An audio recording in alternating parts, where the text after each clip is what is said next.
মা বোনদের জন্য অতি গুরুত্বপূর্ণ একটি মাসালা, যেহেতু আমাদের প্রত্যেক ফ্যামিলিতেই প্রায় সন্তান থাকে, ছোট সন্তান থাকে।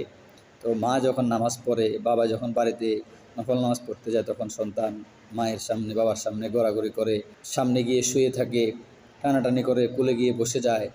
এক্ষেত্রে নামাজি ব্যক্তির কী করণীয় থাকবে?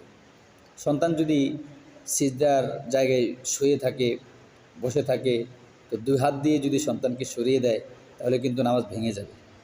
যদি সরাতে হয় তাহলে এক হাতে কাজ করবে, এক হাত দিয়ে আস্তে সন্তানকে সরিয়ে দিবে। এই সন্তান যদি বাবার কোলে বসে যায়, সন্তানের সাথে যদি কোনো ধরনের নাপাক থাকে, তাহলে নামাজের কী অবস্থা হবে? এক্ষেত্রে মাসালা হচ্ছে, যদি সন্তান নিজে নিজে হাঁটতে পারে, চলতে পারে, এমন বয়সে হয়ে থাকে, তাহলে এই সন্তান কোলে বসে থাকলে নামাজের কোনো সমস্যা হবে না। আর যদি সন্তান এত ছোট হয় যে সন্তান নিজে নিজে চলতেও পারে না, ফিরতেও পারে না, তাহলে 1 গ্রামের বেশি নাপাক নিয়ে যদি কোলে বসে থাকে নামাজি ব্যক্তির, কিংবা গলা ঝুলে থাকে, তাহলে নামাজ ভেঙে যাবে।